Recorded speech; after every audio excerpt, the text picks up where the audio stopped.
J'ai allumé mon téléphone pour ne pas inquiéter les enfants, et j'ai attendu qu'il effectue sa procédure habituelle de démarrage.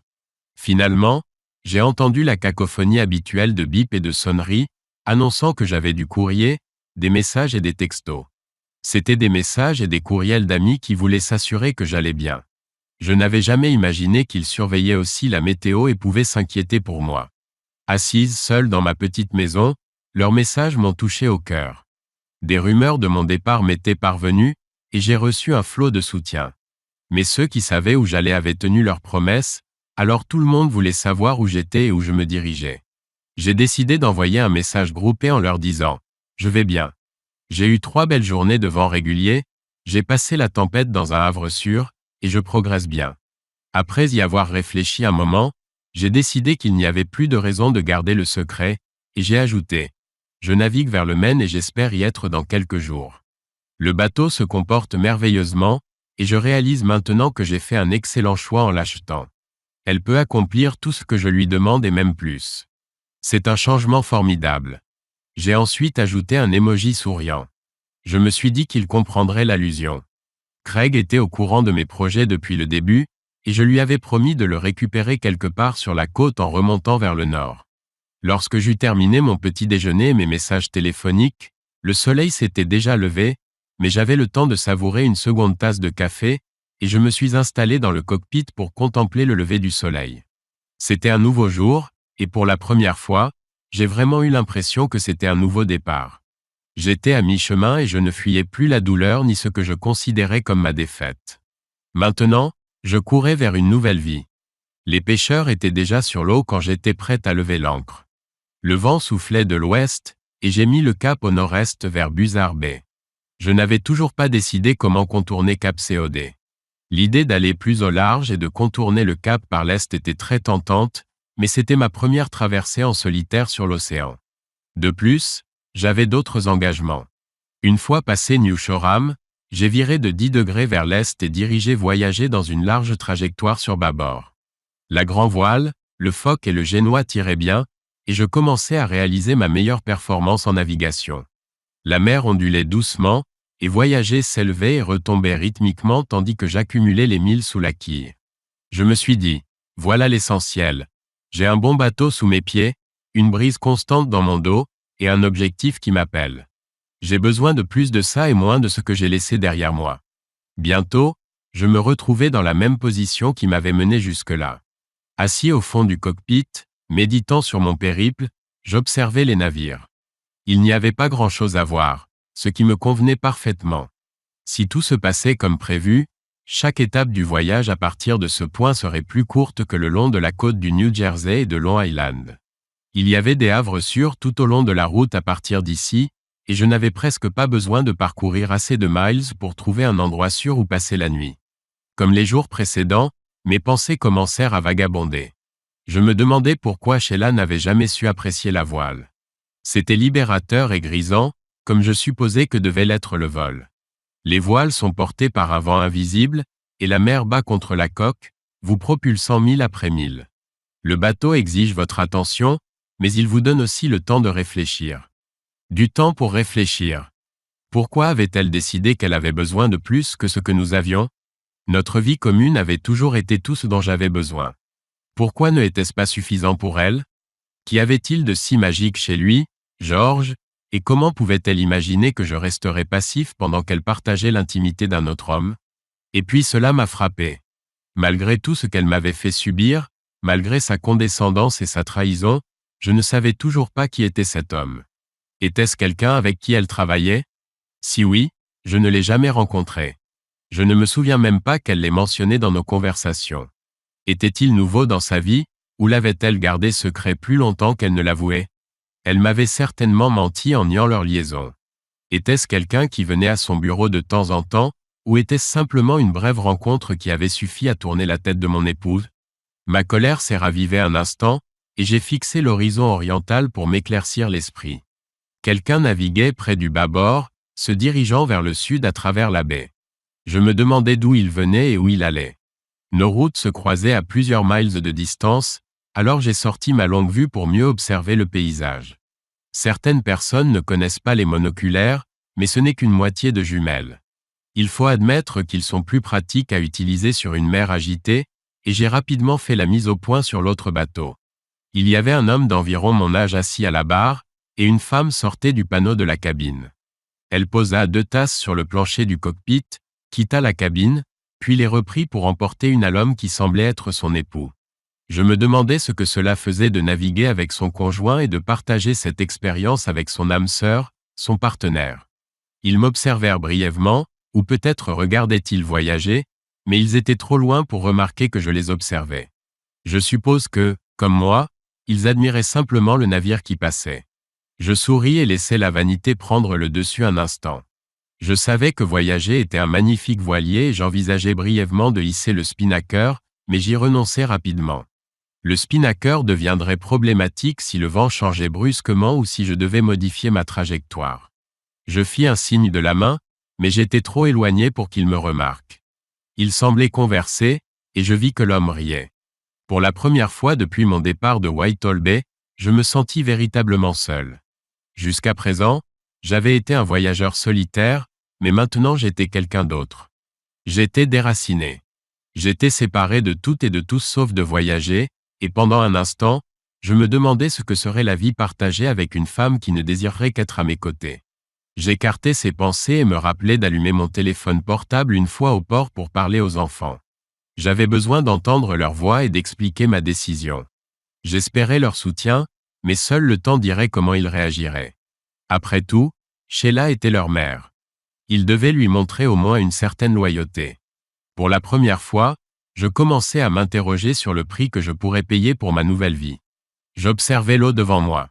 Il y avait encore quelques bateaux quittant leur port pour nager ou pêcher, mais c'était jeudi, le début de la saison, donc c'était loin d'être bondé. Bientôt je serais dans Buzzard Bay, et en fin de matinée, plus de compagnie serait sur mon chemin. L'image de cet homme et de sa femme naviguant vers le sud ne quittait pas mon esprit. Ils semblaient heureux, et je me souvins d'une époque où Sheila et moi paraissions identiques l'un à l'autre.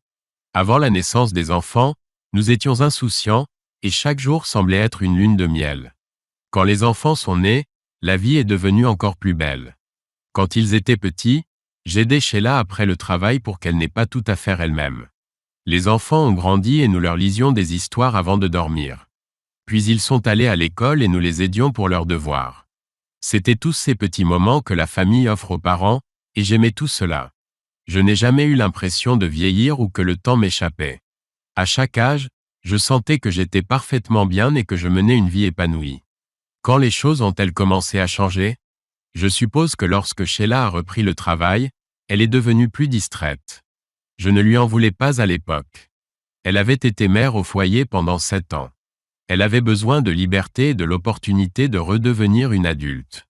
La liberté. Quel étrange mot. Je pensais que la possibilité de retourner au travail et d'avoir à nouveau des conversations d'adultes était la liberté. Elle, en revanche, considérait que s'amuser avec un autre homme représentait la liberté. Maintenant, je me demande si nous avons jamais été d'accord sur le sens du mot ou sur la valeur de notre vie commune. Je pâchais un bon moment et me demandais quand et où je rencontrerais Craig. J'espérais le découvrir ce soir. La navigation en solitaire était excitante, mais je devais admettre que j'attendais désormais la compagnie avec impatience. Peut-être qu'avec Craig à bord, nous pourrons faire étalage de nos talents et hisser le spinnaker. Encore une expression qui avait autrefois une toute autre signification. Je gardais des photos de Sheila et des enfants sur mon bureau et sur le meuble derrière ma chaise. J'en ajoutais de nouvelles tous les quelques années, au fil du temps. J'avais une belle famille et j'en étais fier. J'ai emballé ces photos quand j'ai mis mes affaires en stockage, bien que l'idée m'ait traversé l'esprit de découper Sheila, mais elle faisait aussi partie de mon passé et il était impossible de le réécrire. Je me demandais si j'aimerais mon nouveau bureau et si les enfants accepteraient d'avoir une photo de nous 3 sur mon nouveau bureau. Jack était formidable. Il dirigeait le bureau d'Annapolis de mon entreprise.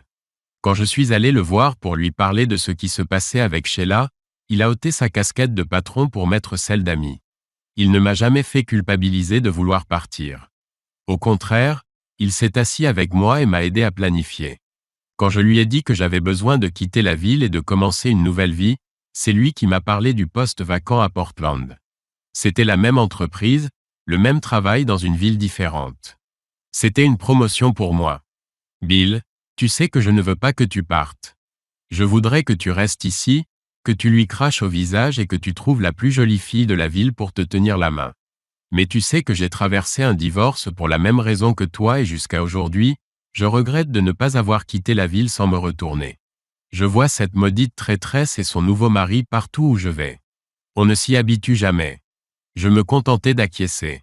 Il avait vécu cela et je pouvais voir ce que ce choix m'offrait. Je n'allais pas vivre comme ça. Je connais quelqu'un qui dirige un bureau à Portland. C'est un homme intègre et respectable. Il te plaira. Si tu veux, je peux t'organiser un entretien.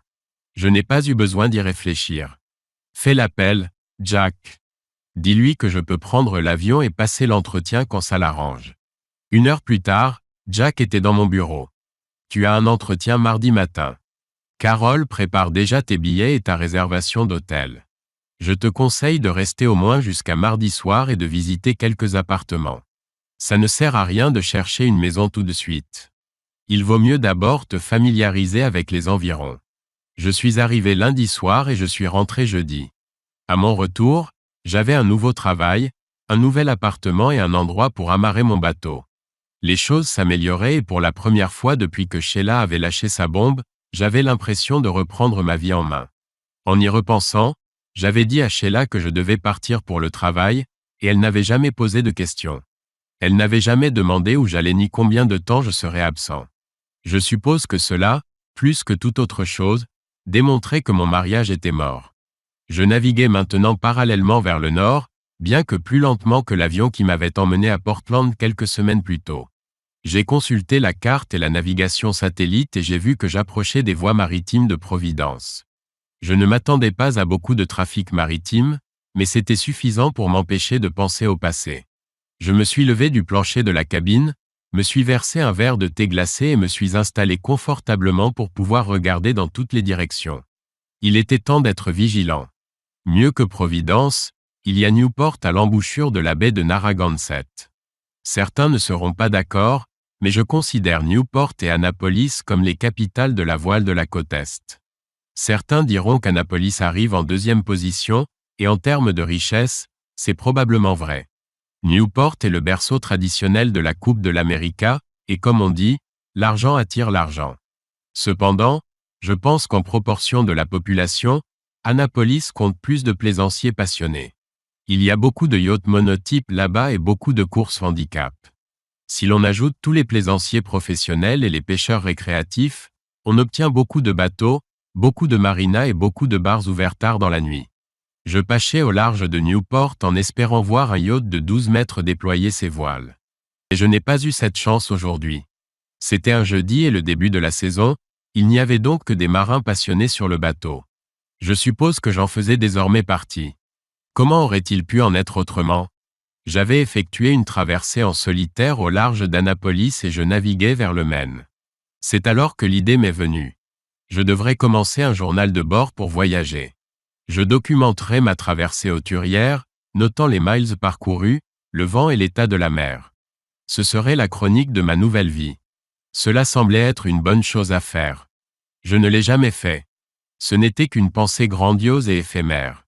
J'ai toujours vécu dans l'instant présent, et voyager ne ferait pas exception. Au lieu de cela, je me contentais d'observer les autres navigateurs alors que nous passions, sachant qu'ils enviaient les lignes élégantes de voyager et sa facilité de mouvement. C'était mon style. À présent, j'avais largement dépassé Newport et naviguais à bonne allure. Le vent avait tourné au nord-ouest, et j'avais réglé les voiles pour qu'elles prennent le vent par le travers. Maintenant, voyager volait véritablement. J'entrais dans Buzzard Bay, et la mer se fit plus clémente. J'avais passé les voies maritimes, et maintenant j'avais le temps de grignoter. J'aurais vraiment voulu un sandwich à la salade d'œufs, mais tous les œufs étaient crus. Ne voulant pas faire bouillir de l'eau pendant que le bateau tanguait sur les vagues, je me contentais d'un sandwich croustillant au beurre de cacahuète et à la confiture de raisin. Il s'avéra si délicieux que j'en mangeais un second. Mon appétit revenait, et je pensais que c'était probablement bon signe.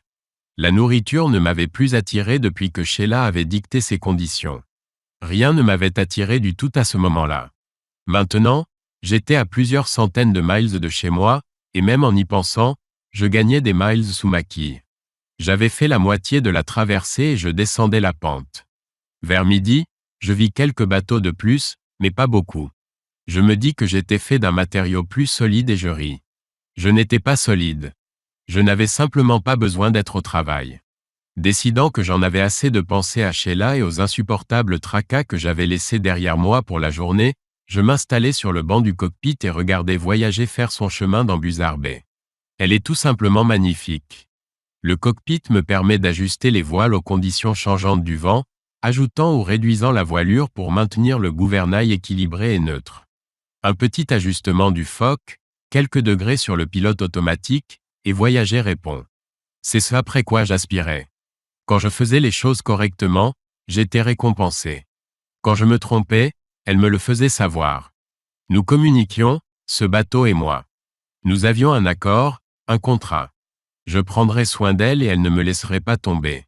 J'ai affalé les voiles dans le port de New Bedford et remonté la rivière. Il était facile de trouver un stationnement près de la ville et des restaurants en début de saison, et presque aussi facile de trouver une douche chaude. Je suis retourné au bateau pour consulter mon téléphone portable et lire un message de Craig.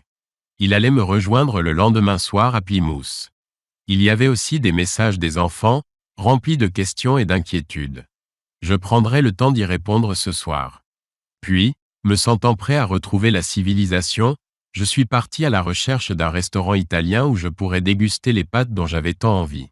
J'ai commandé une grande assiette de carbonara et une belle salade accompagnée d'un verre de Chianti, et je suis retourné sur Voyager, pleinement satisfait. Lorsque je suis revenu au bateau, le soleil s'était couché depuis longtemps, mais je voulais célébrer.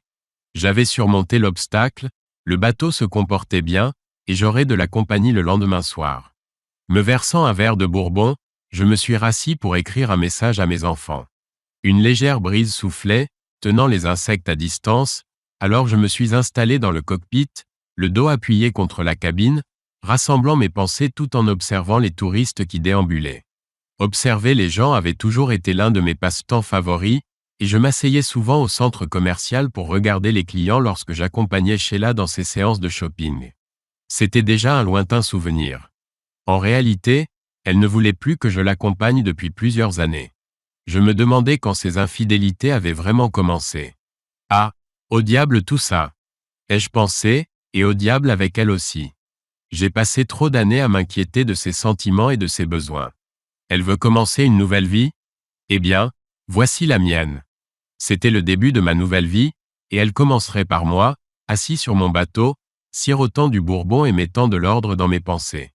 Je sais que cela ne semble pas grand-chose, mais c'était suffisant pour cette nuit-là. Les habitants se dispersaient déjà vers leur demeure lorsque j'ai terminé d'ébaucher mon message aux enfants. J'ai décidé d'être bref et direct.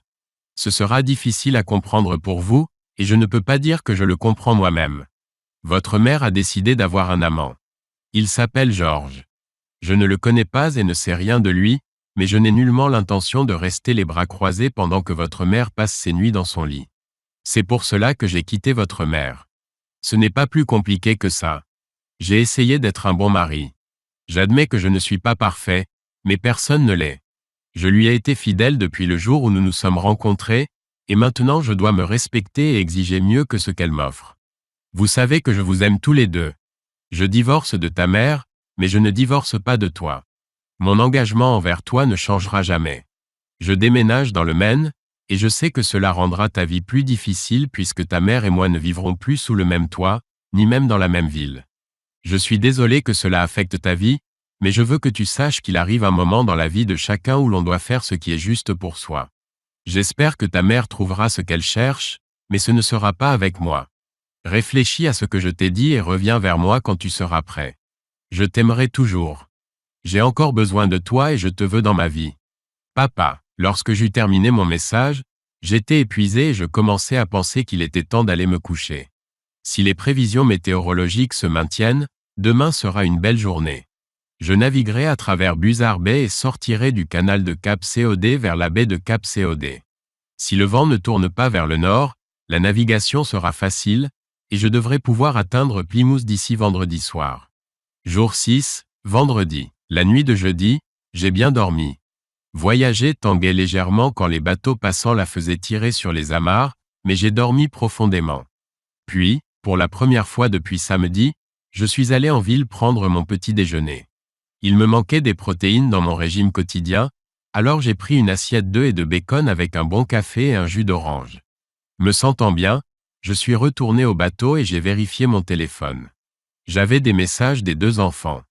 Comme je m'y attendais, ils étaient bouleversés et avaient des questions. Je m'attendais à ce qu'ils remettent en question mon histoire concernant leur mère et Georges, mais ils m'ont surpris.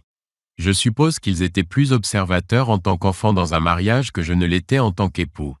Ils voyaient tous les deux le côté égoïste de leur mère plus clairement que moi et croyaient ce que je leur avais dit. Ils voulaient l'assurance que je resterais en contact et qu'ils pourraient venir me rendre visite une fois que je serais installé, et je leur ai rapidement répondu en les assurant qu'ils auraient toujours une invitation ouverte et un endroit où séjourner chez moi.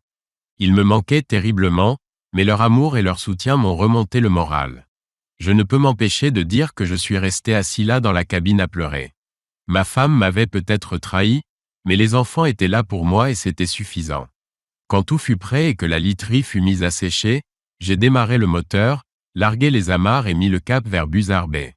Naviguer dans la baie était reposant. Le vent soufflait de l'ouest, il n'y avait que quelques bateaux, et je naviguais vers le chenal avec un bon timing.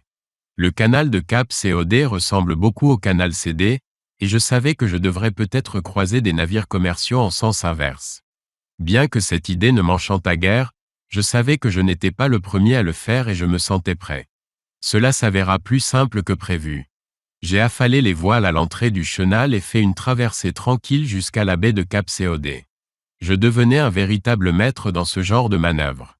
J'avais du temps devant moi, et la baie de Cap COD est une vaste étendue d'eau semi-fermée, ouverte uniquement vers le nord. Le vent ayant tourné au nord, il était impossible de suivre un cap direct le long du rivage. J'ai donc orienté voyager vers le nord-est et mis le cap vers le centre de la baie. C'était libérateur. J'ai hissé la grand voile, le foc et le génois, réglé les écoutes, coupé le moteur, et senti le bateau accélérer. Le vent dans les dents, voyager gîté sur tribord en se dirigeant vers le large. Il montait et descendait, se balançant légèrement sur chaque vague, donnant l'impression que rien ne pouvait l'arrêter. C'était grisant et libérateur, et j'avais le sentiment que nous pouvions tout accomplir ensemble. Ce soir-là, je trouvais à peine le temps de descendre me servir un verre. Nulle place pour l'ennui ou pour s'asseoir dans le cockpit. Je restais en hauteur, le vent au visage. Je laissais le pilote automatique barré, tout en m'assurant que les voiles restaient bien tendues et en surveillant la navigation électronique. Voyager était dans son élément et naviguer magnifiquement. Elle incarnait la beauté, la puissance et la grâce. Je sentais désormais que j'avançais pour construire ma propre vie.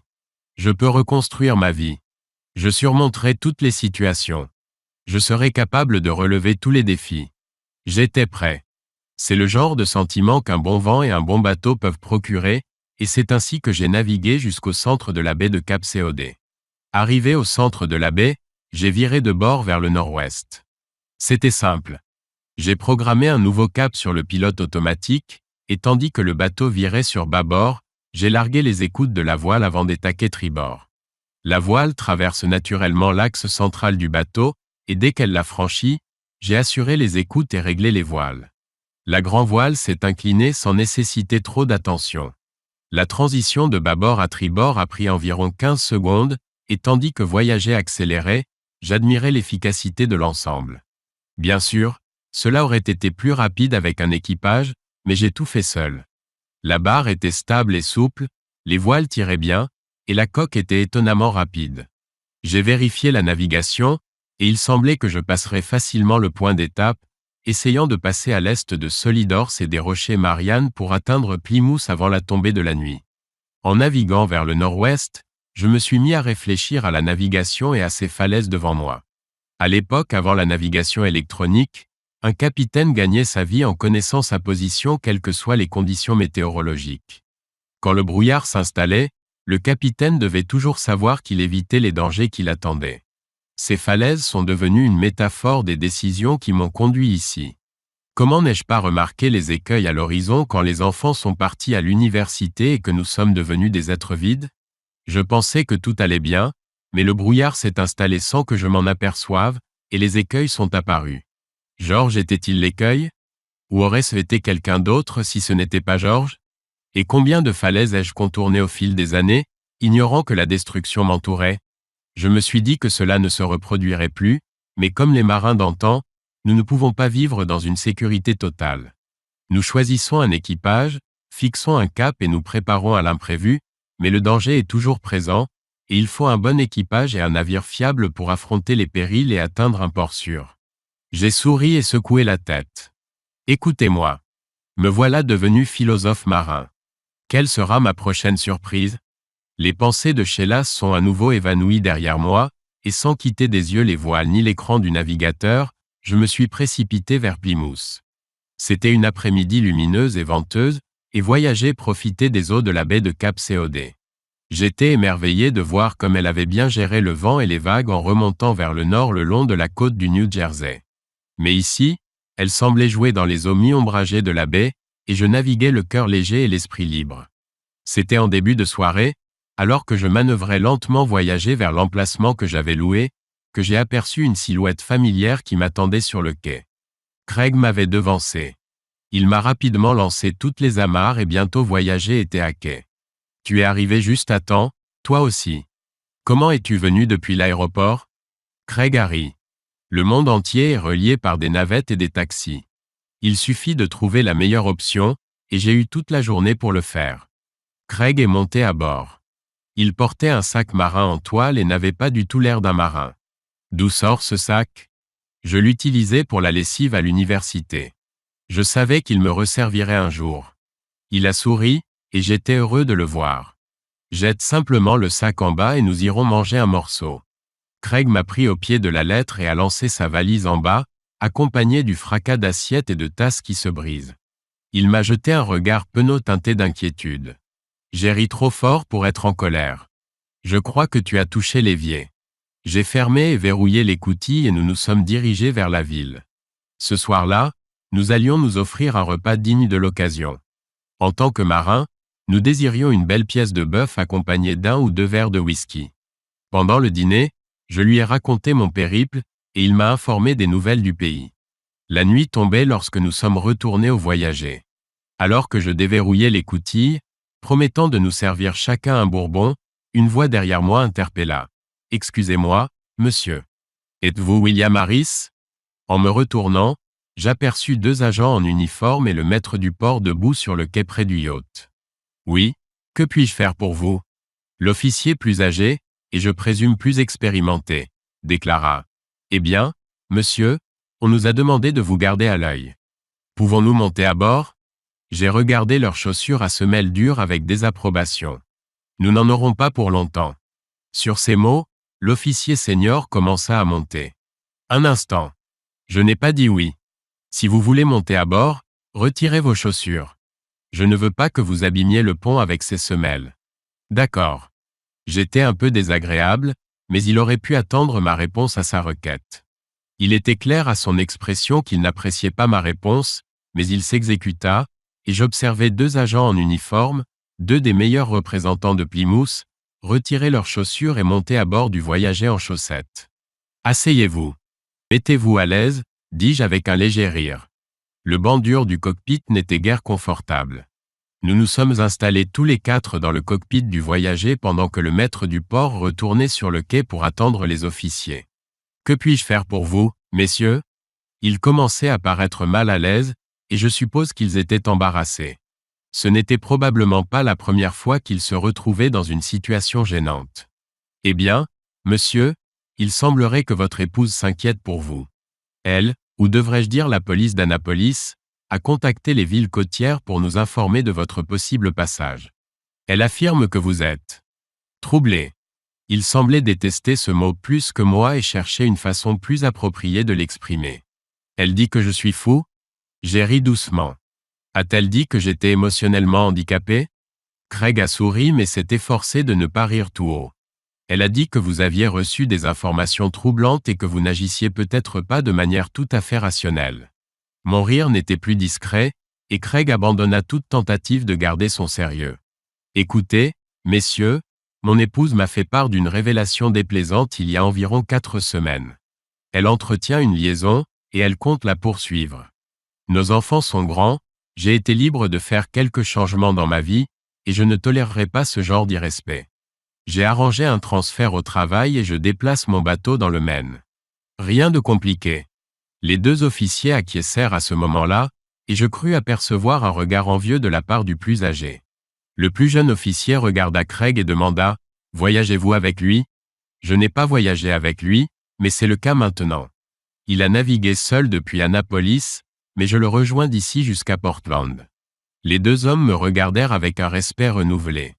Vous avez navigué seul sur ce navire d'Annapolis jusqu'ici? Oui. Avez-vous rencontré des problèmes? Aucun jusqu'à présent. Je souris au plus jeune, qui eut la noblesse de paraître un peu gêné. L'officier senior examina le cockpit, regarda vers la proue du voyager, et je crois qu'il reconnut un navire bien équipé et bien entretenu. Se tournant vers moi, il dit « Eh bien, monsieur, désolé de vous avoir dérangé.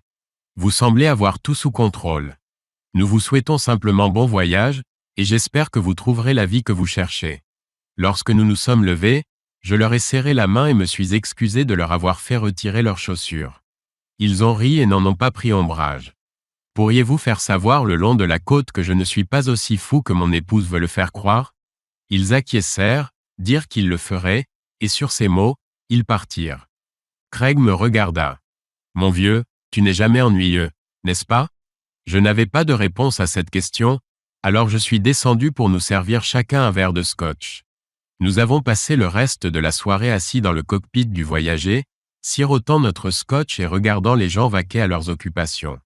Quand l'heure fut venue, nous sommes descendus, avons préparé nos couchettes et nous sommes endormis. Jour 7, samedi. Maintenant que Craig m'avait rejoint, la navigation avait changé. Nous pouvions naviguer plus longtemps, nous relayant si nous le souhaitions. Il y avait beaucoup de ports et de choix. Nous pouvions prévoir du temps pour visiter les îles côtières, changer de voile plus facilement et plus souvent, et cuisiner en route. Plus important encore, j'avais quelqu'un à qui parler, et raconter des histoires est le talent principal de Craig. À partir de ce moment-là, le voyage est devenu tout à fait civilisé. Avant de quitter Plymouth, nous avons pris le temps de prendre un véritable petit déjeuner. Craig n'a pu résister aux pancakes au sirop d'érable, et pour moi, un petit déjeuner décadent signifie toujours des œufs bénédicts. Nous étions tous deux plus que satisfaits de notre repas et du café qui l'accompagnait. En retournant au bateau, Craig a dit « Tu sais, toutes les épouses sont allées chez toi et ont démoli Sheila. » Je pense que pendant un bref instant, il a réalisé ce qu'il venait de dire et a ri. « Quelles épouses? » Toutes. Ma femme, la femme de Jack, celle de Pete, celle de Dave, celle de Jerry, celle de Paul. Je crois même que ma fille est venue avec nous. J'avoue que pendant un moment, des pensées désagréables comme « on récolte ce que l'on sème » m'ont traversé l'esprit. Mais j'étais de plus en plus convaincu que ma nouvelle vie ne devait pas se construire sur les malheurs du passé. Si ça t'intéresse, Gloria dit qu'elle ne comprend toujours pas pourquoi Sheila a fait ça. Elle a toujours dit que tu étais un mari modèle. C'est très gentil de sa part. En fait, elle dit souvent « Pourquoi ne peux-tu pas être plus comme Bill ?» Que Craig m'aide à avoir une meilleure attitude envers ma vie. En descendant la jetée vers voyager, j'ai demandé « Quand rentres-tu » J'ai un rendez-vous jeudi, mais Gloria m'a conseillé de rester absent aussi longtemps que possible. D'accord, d'accord. Tu sais que cette fille est folle de toi, n'est-ce pas? Oui, mais parfois elle a une drôle de façon de le montrer. Je ne pouvais pas effacer le sourire de mon visage même si je l'avais voulu. Je pensais que si nous avions le temps, nous pourrions passer la journée à naviguer autour de la baie puis passer la nuit à Provincetown. Cela nous ouvrirait des options pour demain, et nous pourrions facilement rejoindre Boston ou Portsmouth si le vent était favorable. Ça me semble être un bon plan. Avons-nous assez de nourriture à bord? Je crois avoir vu un marché quelque part. Nous avons assez de nourriture, et Provincetown regorge d'excellents restaurants. Nous ne mourrons pas de faim. Et c'est ce que nous avons fait. C'était agréable d'avoir de la compagnie après presque une semaine de solitude. J'avais l'impression d'avoir surmonté la maladie durant les semaines précédant mon départ, et même si je savais que la douleur reviendrait, j'étais prêt à être de nouveau avec d'autres personnes. J'étais prêt à redevenir humain. Nous avons navigué vers le sud-est en direction de Barnstable, pas très loin, puis avons tourné vers l'est et ensuite vers le nord.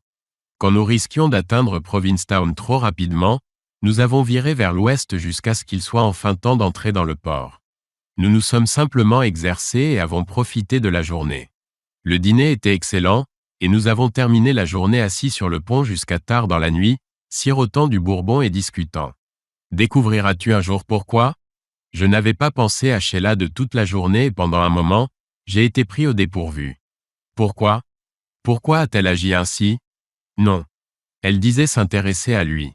Je pense que c'était un code pour exprimer un désir qu'elle souhaitait assouvir. Elle m'a dit avoir besoin de liberté pour explorer de nouveaux horizons, peu importe ce que cela signifiait. Et elle t'a simplement annoncé qu'elle voulait faire ça, George? C'est ce qu'elle a dit, mais elle a avoué qu'ils allaient déjà déjeuner, dîner et danser un peu. À mon avis, si elle me disait ne serait-ce que la moitié de la vérité, elle avait déjà partagé son intimité avec lui. Elle l'a admis? Elle ne l'a pas nié. Merde. C'est vraiment cruel. Désolé. Non, c'est une garce. Il n'y a plus de doute là-dessus maintenant. Et c'est toute l'explication qu'elle t'a donnée? C'est tout ce que j'ai pu supporter d'entendre. Après ça, je me suis installé dans la chambre d'amis et je l'ai ignorée. Elle rentrait toujours tard et je préparais mon dîner seul. Quand elle a annoncé qu'elle partait pour le week-end, j'ai réalisé que la Providence était intervenue. Je pouvais faire mes bagages et partir sans devoir écouter ses lamentations. J'ai regardé mon ami et dit, c'était le premier bon week-end que j'ai eu depuis un mois. Cela m'a arraché un rire étouffé, et nous avons terminé notre soirée en sirotant du bourbon en regardant les passants. Jour 8. Dimanche. Aujourd'hui, nous avions une décision à prendre. Si le vent était fort et dans la bonne direction, nous pourrions mettre le cap sur Portsmouth, New Hampshire. Sinon, nous pourrions nous diriger vers Boston, qui est plus proche. Nous nous sommes levés avant le soleil, avons vérifié les prévisions météo, préparé du café et 2 bols de céréales, puis avons décidé de prendre la route. J'avais à peine utilisé le moteur depuis le premier jour, sauf pour entrer et sortir des ports et traverser un chenal. Donc, à moins d'avoir un vent arrière, nous pouvions atteindre de manière fiable le port le plus proche. En quittant Provincetown, le vent est tombé et nous avons optimistement mis le cap sur Portsmouth. Le vent soufflait de l'ouest, et nous avons réglé les voiles au plus près, maintenant une vitesse acceptable sur un cap à 15 degrés à l'ouest du nord. Nous avions passé tellement de temps la veille à discuter de ma croisière vers le nord et des questions personnelles avec Sheila, que nous n'avions jamais eu le temps de parler des événements plus routiniers de la semaine passée. J'ai secoué la tête, incapable de croire tout ce que j'avais manqué en si peu de temps. Pete avait obtenu la promotion qu'il espérait. La fille aînée de Jack attendait un bébé, et la femme de Jerry était enceinte de leur 3e enfant. Vous pouvez probablement deviner que c'était les intérêts communs, et non l'âge, qui nous avaient réunis. Craig et moi nous remémorions l'arrivée de nos enfants et tous les changements qu'ils avaient apportés à nos vies.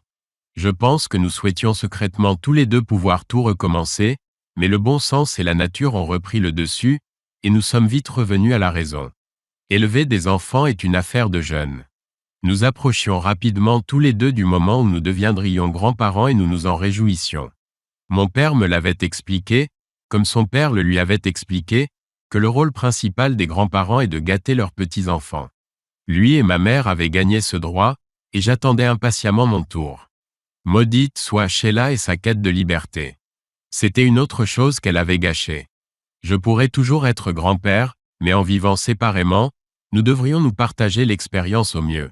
Le vent s'était rafraîchi et avait tourné au sud-ouest, alors nous avons relâché les écoutes, hissé le foc, et navigué sur un large bord vers Portsmouth. Nous avons passé un excellent moment, et le reste de la journée s'est écoulé à siroter du café chaud et du thé glacé, à pratiquer des nœuds et à raconter des blagues de papa qui auraient fait soupirer nos enfants devenus grands. Le jour viendrait où eux aussi raconteraient des blagues de papa et leurs enfants soupiraient. Oui, l'heure de vérité approchait. En approchant de Portsmouth, il était tard, mais pas encore nuit, et nous avions une dernière décision à prendre.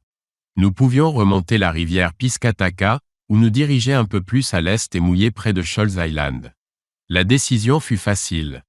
Nous avions de la nourriture, nous n'avions pas à lutter contre le courant de la rivière, et si nous mouillions au large, nous pourrions nous allonger dans le cockpit et contempler les étoiles. Notre âme d'enfant l'emporta, et nous nous sommes dirigés vers les îles Shoals.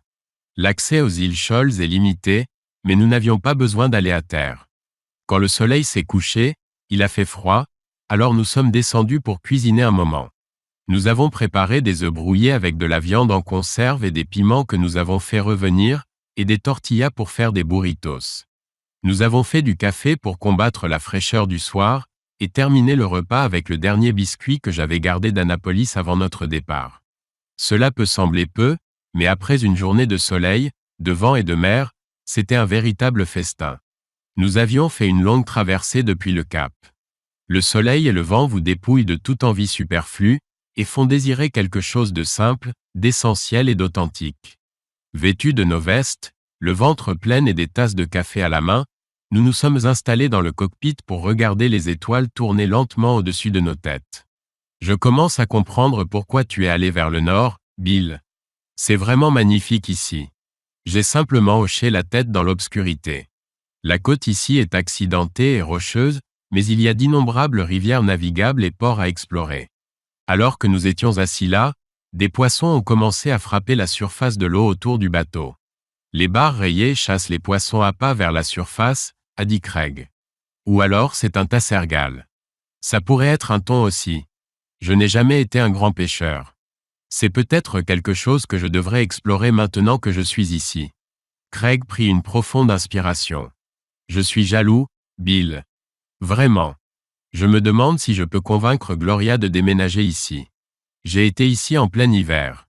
Si tu essaies, ne la ramène pas en janvier. L'été est magnifique, et les couleurs automnales te couperont le souffle, mais l'hiver est très animé, et ce n'est pas pour rien qu'on appelle le printemps la saison de la boue. Maintenant Craig hochait silencieusement la tête dans l'obscurité. Je ne pensais pas que c'était plus que des paroles en l'air, mais 2 ans plus tard, ils ont déménagé vers le nord. Leurs enfants étaient grands, et ils ont décidé qu'il y avait plus dans la vie que les embouteillages et les maisons coûteuses. Ses collègues les prenaient pour des fous, eux qui planifiaient discrètement leur retraite en Caroline du Sud. La Caroline du Sud semblait être la nouvelle Floride. Bill, te sens-tu mieux aujourd'hui? La question m'a pris au dépourvu, et j'ai dû réfléchir un moment à ce qu'il voulait dire. Oui, je pense que oui. Plus le temps passe, mieux je me sens. Je me suis tourné vers mon ami. Puis-je te dire quelque chose dont je ne suis pas fier? Craig a simplement souri. Bien sûr. J'ai beaucoup réfléchi à ce voyage vers le nord et je revenais toujours à la même question. C'était, pourquoi ne l'ai-je pas remarqué avant?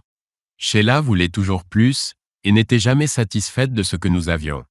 Moi, en revanche, je voulais des choses qui nous permettaient de faire ce que nous aimons faire et ce que j'apprécie. Elle voulait une plus grande maison et des voitures luxueuses pour impressionner ses amis. Craig est intervenu. Puis-je te dire quelque chose dont je ne suis pas fier? Je savais que cela me ferait rire. Bien sûr. Secouant la tête, il a dit, nous n'avons jamais été impressionnés par tout ça. Et nous voilà, 2 hommes mûrs assis dans l'obscurité sous les étoiles, buvant du café et riant comme des enfants. Alors que le vent et le froid nous poussaient à l'intérieur et que nous fermions l'écoutille, nous nous sommes servis 2 dernières tasses de café et avons passé 1 heure de plus à nous échanger la guitare. Aucun de nous ne pouvait impressionner qui que ce soit avec nos talents de guitariste, mais peu importait. C'était la fin parfaite d'une journée parfaite et nous étions heureux. Nous sommes allés nous coucher et avons réglé le réveil pour 6 heures.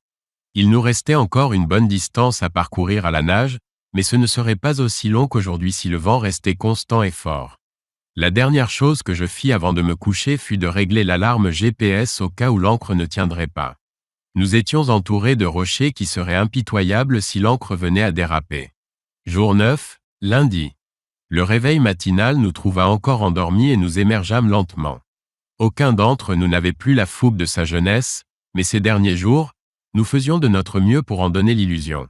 Nous décidâmes de partir dès que nous serions habillés et de préparer notre café du matin une fois les voiles lissées. C'est l'un des avantages d'avoir un équipage à bord. La brise estivale matinale était à nouveau clémente et nous naviguions à bonne allure. Nous tentions de maintenir un cap qui nous permettait de nous tenir à 8 ou 16 km au large tandis que nous longions la côte principale vers le nord et le nord-est. En contemplant la côte ouest couverte de pins, je pouvais presque imaginer ce qu'avaient vu les premiers Européens, mais bien sûr mon imagination était pure fantaisie.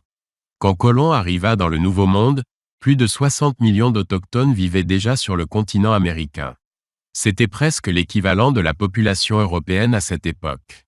La côte était parsemée de communautés et même de petites villes autochtones. Un siècle plus tard, il n'en restait plus qu'un dixième. Tandis que je méditais sur cette réalité, mes propres soucis semblaient bien dérisoires en comparaison. Je regardais l'horizon pendant notre navigation. Il y avait quelques bateaux au loin, mais peu nombreux et aucun ne s'approchait de nous. Tandis que je les observais, les villes de York, Ogunki, Wells et Kennebunk défilaient une à une. Chaque ville nous rapprochait de la baie de Casco et de notre destination. Lorsque nous passâmes le cap Elizabeth, c'était comme si je franchissais le seuil de ce qui fut autrefois ma demeure. Comme si j'allais déposer ma serviette dans le salon, desserrer ma cravate, prendre une profonde inspiration. C'est seulement alors que je sentis la tension me quitter. En contournant le cap Elizabeth, je me sentis chez moi pour la première fois en 9 jours. La baie de Casco est unique parmi tous les endroits où j'ai navigué. De longues échardes de roches alignées dans la même direction. Elle fut façonnée par le dernier grand glacier qui passa sur cette région, laissant une trace de son existence dans la roche même de la Terre. Craig et moi nous retrouvâmes sur ce terrain de jeu marin, nous comportant comme deux enfants sur les barres de singe d'un parc. Nous naviguions entre les îles, accostant ici et là, empruntant la route la plus indirecte pour rejoindre le quai où voyager nous attendait. Nous rions à chaque mille parcouru, donnant le meilleur de nous-mêmes, et le bateau réagissait tel le pur sang qu'il est. La nuit tombait lorsque nous hissâmes la voile et amarrâmes au ponton qui allait devenir le nouveau port d'attache de voyager. En somme, ce fut une journée parfaite et une conclusion idéale à mon voyage, avec un bon vent, une mer modérée, un bateau fiable et une excellente compagnie. Nous avons rangé nos affaires en bas, promettant de mettre de l'ordre dans la cabine plus tard, fermer les coutilles, et sommes partis en quête d'un dîner. Après le repas, nous nous sommes simplement promenés. Notre mouillage n'était pas dans le vieux port, je n'aurais jamais pu me le permettre. Voyager était amarré là où la ville s'estompait, devenant plus résidentielle, mais nous avons trouvé un bon endroit pour manger et la promenade était agréable. À ma surprise, nous avons croisé d'autres promeneurs du soir et engagé la conversation avec des inconnus. Si tous les habitants étaient aussi accueillants, je savais que j'allais apprécier ma nouvelle demeure. Jour 10, mardi. Le matin, j'ai organisé la restitution de la voiture de location. Après l'avoir rendue, nous nous sommes dirigés vers le vieux port pour prendre le petit déjeuner et faire quelques pas. J'avais besoin de marcher et de m'étirer les jambes. Quand est ton vol? Je ne l'ai pas encore réservé. Si ça ne te dérange pas, je pensais rentrer demain. Peu importe l'heure. Oui, ça me va. Mon voyage en solitaire avait apaisé une partie de ma peine, et maintenant j'appréciais la compagnie d'un bon ami soucieux de mon installation. Alors, tu dois me montrer ton nouvel appartement et ton nouveau bureau.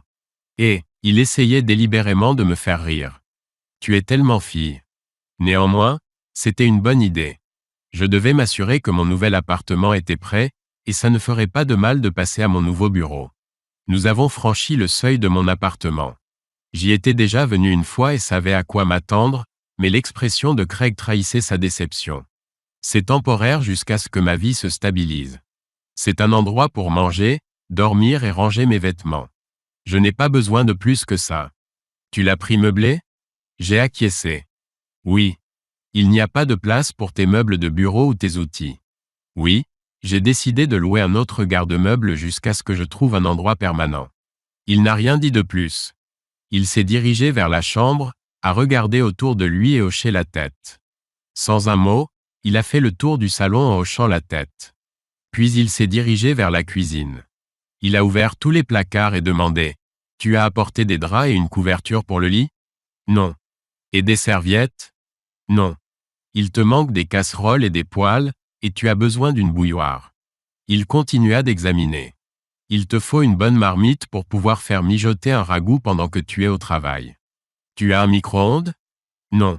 Il faut qu'on t'en trouve un. D'ailleurs, les rideaux du salon tombent en lambeaux. Je l'ai regardé et lui ai demandé « Depuis quand es-tu devenue Martha Stewart ?» Il a souri et m'a tendu un bout de papier. Gloria m'a donné une liste de choses à vérifier. Aussi, il te faudra un bureau et une lampe si tu veux lire. Je devais admettre que quand il avait raison, il avait raison. J'avais maintenant une liste de choses à faire qui devraient me tenir occupé et loin des ennuis pendant quelques jours. Je suis entré dans mon futur bureau, J'ai salué tout le monde et leur ai dit que je commencerais le travail lundi matin 1er heure. Craig a donné un coup de coude au gars le plus proche et a dit « Demande-lui comment il est arrivé ici ». Je leur ai brièvement raconté mon voyage vers le nord et j'ai découvert que je travaillerais avec des gens de mon genre. Il y avait des marins, des pêcheurs, et tout le monde faisait du ski l'hiver. J'ai su que je m'intégrerais bien quand ils m'ont fait promettre qu'à l'avenir, je leur raconterai plus de détails sur mon voyage et que j'inviterai tout le monde à participer à l'aventure. Je n'ai plus jamais eu besoin d'une équipe, même si j'aimais toujours partir seul de temps en temps. Chaque touriste et nouveau venu dans le Maine est tenu, sinon obligé par la loi, de visiter le magasin LL Bean à Freeport, alors ce fut notre prochaine destination. Nous avons regardé les canoës en nous imaginant dedans, examiné l'équipement de randonnée en faisant semblant, puis j'ai acheté quelques pantalons kaki et des chemises pour le travail. C'était clairement un bureau plus décontracté que celui que j'avais quitté. Cette nuit-là, nous avons dormi sur Voyager pour la dernière fois. Je savais que je m'installerais confortablement dans mon petit appartement, mais pour l'instant, les quartiers exigus de mon cotre étaient ma maison. Jour 11, mercredi. Nous nous sommes levés, habillés et avons mangé bien après le lever du soleil. Aujourd'hui marquait véritablement la fin de mon voyage, et je savais que ce soir je dormirais dans le lit de mon nouvel appartement. Je dormirais encore sur Voyager, quand l'envie m'en prendrait, et passerais de nombreux week-ends à explorer la côte, mais il était temps de recommencer à vivre sur la terre ferme. J'ai conduit Craig à l'aéroport et lui ai dit au revoir, puis je me suis dirigé vers le magasin pour acheter une table, une lampe et de la literie. La dernière chose que j'ai faite ce jour-là a été de déménager mes affaires, mes livres et ma guitare de Voyager à l'appartement. Je me suis installé, et ce n'était pas plus compliqué que ça. Alors que je chargeais mes affaires dans la voiture et me préparais à partir pour mon appartement, j'ai longuement regardé Voyager et l'ai observé tanguer et tirer sur ses amarres. Elle avait hâte de retourner en mer, et je savais que nous ne tarderions pas à partir ensemble à nouveau en exploration.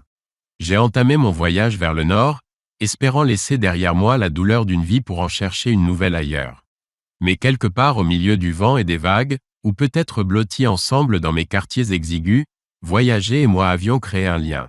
Grâce à elle, j'avais été transformé et j'étais maintenant prêt à affronter une nouvelle vie. Épilogue. Les enfants appelaient presque chaque soir une fois qu'ils surent que j'étais installé. Je leur parlais plus souvent après le déménagement qu'avant. Il semble qu'après réflexion, ils avaient compris ma décision. Quelques semaines après mon installation, je suis retourné dans le Maryland un vendredi soir après le travail et j'ai passé la nuit dans un hôtel local. Samedi matin, j'ai retrouvé mes amis pour le petit déjeuner, puis ils m'ont aidé à charger le camion. Le camion était petit, et nous l'avons rempli facilement. À peine avais-je chargé le camion sur la remorque que je suis retourné à mon ancienne maison. Cela ne faisait pas plus d'un mois, mais maintenant cela semblait une éternité. Mon périple était achevé. J'ai frappé à la porte d'entrée et quand Sheila a répondu, son visage reflétait la surprise, la confusion et la condescendance. Elle m'a invité à entrer, et nous nous sommes assis dans le salon. Elle arborait ce sourire suffisant, alors je l'ai laissé commencer. Alors, as-tu enfin terminé ta petite rébellion, et es-tu prêt à revenir au mariage? J'aurais préféré qu'elle dise autre chose. Non, je ne reviens pas. Son sourire suffisant s'est effacé, et elle m'a simplement fixé du regard. C'est étrange comme quelqu'un qui vous a trahi peut continuer à se croire irremplaçable dans votre vie, comme si vous ne pouviez jamais vous passer d'eux. J'ai une nouvelle vie maintenant, et je ne reviens pas. Tu as fait ton choix, et j'ai fait le mien. La meilleure chose à faire est simplement de signer les papiers, et nous pourrons chacun poursuivre nos vies. Elle a tenté de négocier, supplier, offert à peu près tout sauf George, mais il n'y avait pas de retour possible. Un homme espère que sa femme l'aimera, mais plus encore, il a besoin de son respect. Sheila ne me respectait pas.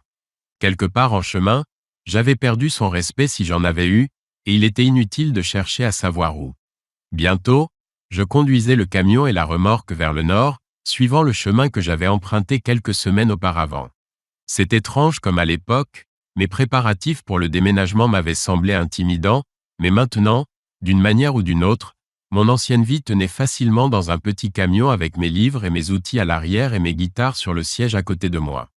Comme alors, j'ai passé la nuit seul quelque part au nord de New York, et au matin, j'ai entrepris mon second voyage en solitaire vers le nord. Cette fois-ci, je retournais vers ma vie plutôt que de la chercher, et je savais que quoi qu'il arrive, j'apprécierais les années à venir. J'ai effectivement retrouvé l'amour la seconde fois, et j'ai des amis, anciens et nouveaux, avec qui j'ai partagé ce voyage, mais c'est une histoire pour une autre fois. Quant à Sheila et George, parfois je me laissais aller à des fantasmes de vengeance, mais j'ai réalisé que ce n'était que douleur et colère.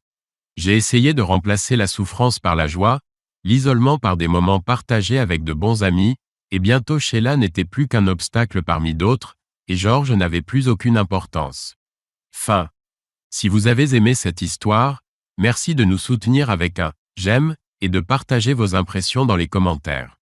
Merci.